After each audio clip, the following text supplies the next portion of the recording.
Wow. Social media. Isn't it something? Who was there? We're tearing each other apart out there, aren't we?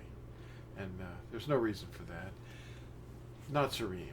They're called Natsarim in Israel, even if you're a Pentecostal. Well, they call it Natsarim. And the Arabs call us Nazrani. And they mark a little crescent and a star on a house that's been, marked for destruction. Anyway, we're called Natsarim. That's what the scriptures call us at Acts chapter 24, verse 5. And at YashaYahu, or Jeremiah, chapter 31, verse 6. Natsarim. And we're not a race. We're not racially charged. Who was there at Mount Sinai? A mixed multitude of various captives that were of all kinds of races and backgrounds and probably languages. Interestingly enough, a crowd assembled in Acts chapter 2. It's recorded by Luke. That was diverse. They were from all over. I'll read a little bit of it for you so you can see. But I want to let you know that you have to study. You've got to study. These tracts right here are research that I've done over 35 years. And it's not my opinion. I use scripture, and I'm not using men's traditions or philosophies. But I just love to know, and I've always wanted to know what was real, not what was fantasy. Anyway, at Acts chapter 2, we have a record of who was there. Who was there at Mount Sinai? And the ones that weren't there were included in the covenant. This is also for those who are not here with us today. I thought that was amazing. So we covenanted to obey his covenant of love, his covenant of kindness. That's what it's called, Chesed. Now this record is about a lot of things, but it's the acts of the Ruach, the acts of the Spirit of Yahuah, and he was there. Whoever else was there was secondary. Yahuah was there, and he was in the Natsarim at that time. He's in the last Natsarim now. He's speaking through us to the lost. That's who we're here for.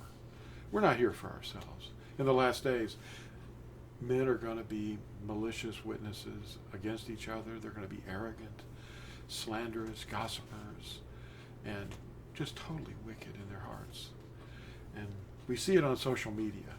We call each other names. We have to be kind to one another, and that's the fruit of Yahusha's Spirit.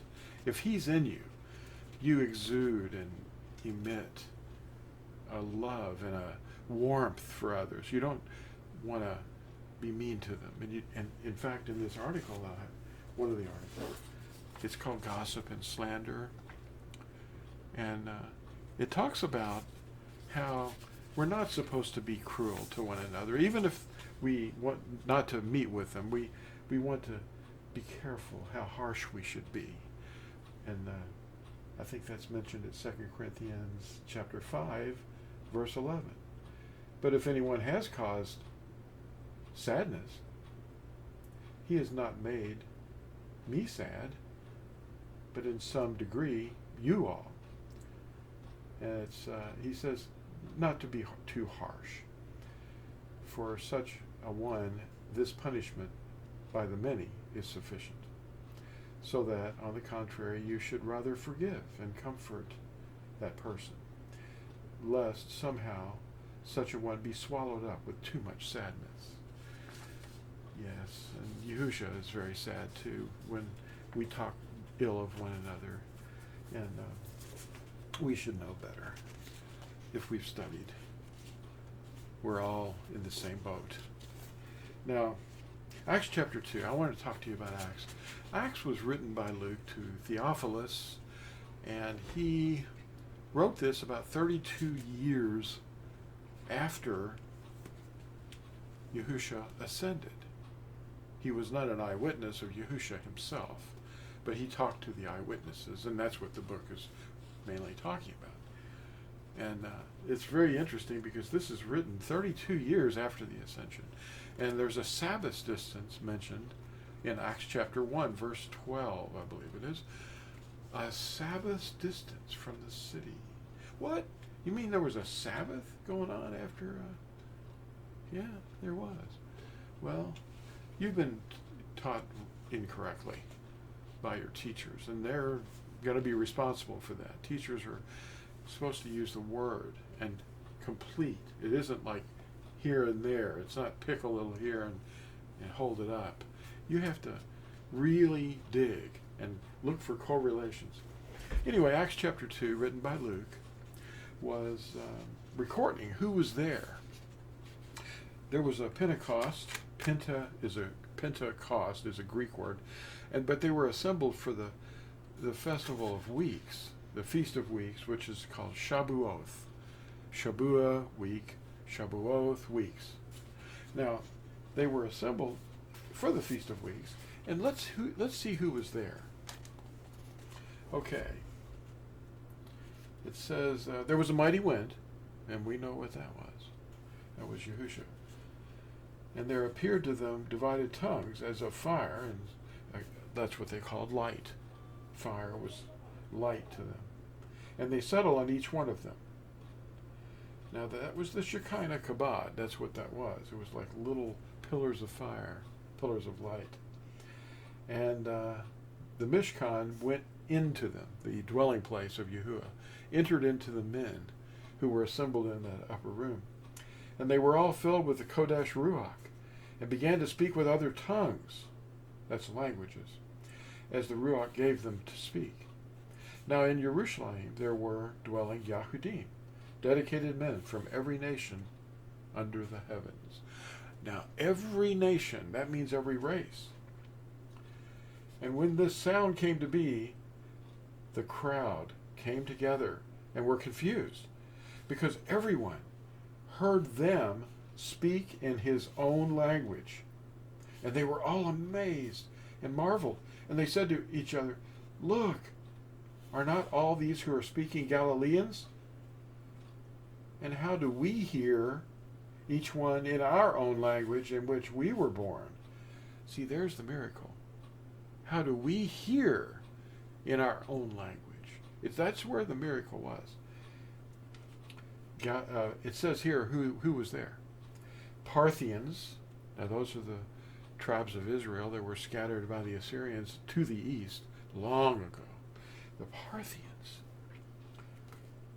And Medes, Elamites, and those dwelling in Aram, Naharaim, both Yehuda and Cappadocia, Pontus and Asia, both Phrygia and Pamphylia, Mitzrayim, and parts of Libya around Cyrene, visitors from Rome, both Yahudim and converts, Cretans, that's an island, not an idiot, and Arabs, Ishmaelites, that's a Hebrew word, they're Hebrews, descendants of Abraham. We hear them speaking in our own tongues and great actions of Elohim, speaking about Yahuah and what he's done. And they were all amazed and were puzzled, because they were saying to each other, "What does this mean?" And others were mocking, "Oh, well, they've been filled with sweet wine." But Kepha, standing up and with the other 11, lifted up his voice and said to them, "Men of Yehuda, and those dwelling in Jerusalem, let this be known to you, and listen closely to my words, for these men are not drunk, as you might imagine, since it is only the third hour of the Yom, the third hour of the day. And this is what was spoken by the prophet Yual," that's Joel. "And it shall be in the last Yomim, says Elohim, that I shall pour out of my Ruach on all flesh, and on your sons, and on your daughters they shall prophesy. And your young men shall see visions, and your old men shall dream dreams. And also on my male servants and on my female servants I shall pour out my ruach in those Yomim days, and they shall prophesy. And I shall show wonders in the heaven above, and signs on the arets beneath, blood and fire and vapor of smoke. The sun shall be turned into darkness, and the moon into blood, before the coming of the great and splendid Yom of Yahuah. And it shall be that everyone who calls on the name of Yahuah shall be delivered. Hear these words, men of Yisrael. Yahusha of Natsarim, a man of Elohim, having been pointed out to you by mighty works and wonders and signs, which Elohim did through him in your midst, as you yourselves also know, this one, given up by the set purpose and foreknowledge of Elohim, you have impaled and put to death through the hands of lawless men. We could go on, but who was there? Did you hear who was there? Every race, every language, people from far and near. And who are we to be racially charged to say who is and who isn't going to teach? Men and women will prophesy. Open your mouth. Study. Speak the words of Yahuah. The reapers are coming. And on page 70, that's a very interesting book. You can get it on Amazon. This one too. This is the fall of Babel. There's one name that will bring down the reign of Babel. And in this book, I want to read page 70 and 71. Look at this. I am Yahuah. That is my name. Yod, Hey, Hey, Yahuah. And it's 4 vowels. All right, here we go. On page 70 of I am Yahuah, that is my name. On page 70, near the bottom, the reign of Babel will fall in this name, just as Goliath was destroyed in the name of Yahuah at 1 Samuel 17:45. Remember the rock? He only took one rock. It was perfect. One little stone took him out. The stone that the builders rejected has become the chief cornerstone. And this is what it reads there at 1 Samuel 17. But Daud said to the Philistine, you come to me with a sword and with a spear and with a javelin, but I come to you in the name of Yahuah, Sabaoth. That means Yahuah of armies. The Elohim of the armies of Yisrael, whom you have reproached.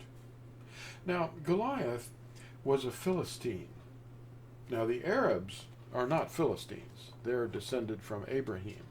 Abraham sojourned in the land of the Philistines when he was first called out of Ur. So how could they be his descendants if he's sojourning in their land? They were people from the Copper Age that were already there, the pagans. They worshiped Dagon, as you remember. I think he lost his head at the threshold. Now, Philistines equals Palestinians, because Palestinian is based on the word Philistine. And they were not Abraham's offspring. The Roman Emperor, Vespasian, Latinized Philistia, that's the area called, where the Philistines lived, Gaza and so forth. And he Latinized it to Palestina. That's where you get the word Palestinians. They got it from Vespasian, the Roman emperor, after the destruction of the temple. He minted coins with it on there. The words have to mean things. The Hebrew word is Pelesheth, which means land of the sojourners. The Hebrew word for Philistine is Pelesheth. In the above photo, let's see what we've got here.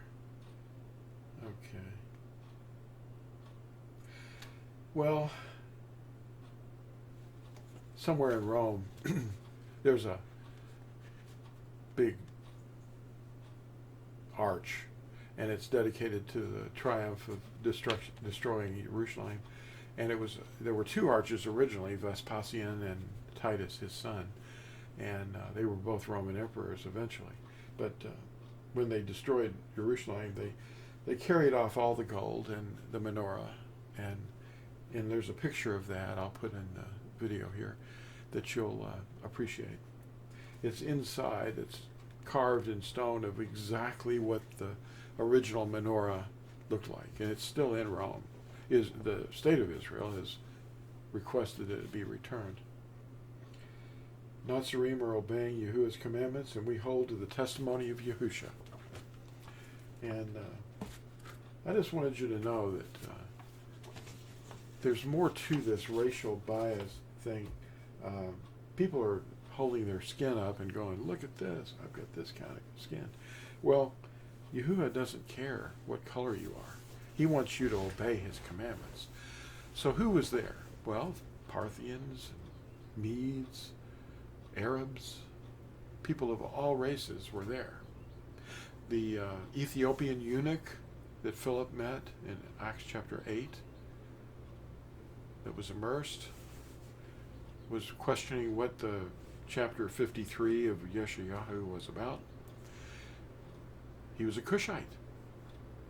What is that? That was Musha had a wife that was a Cushite, and when Miriam criticized the fact that he'd married a Cushite, she was made leprous. That's a skin problem. She had a skin problem in her head before she had the skin problem outside. Don't go there. Don't criticize people for that. That's not good. So anyway, I want to leave you with this message that this video is called Who Was There? Yahusha was there in spirit. He was the most important one. Most people miss that. He was there. And wherever 2 or 3 are gathered in his name, he's there. Thanks for watching, and remember to like and subscribe and share the video with other friends and try to wake them up. We're the Natsarim Search Team. Thanks for watching. Bye.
Yahusha said, "And many malicious prophets shall rise up, and lead many astray.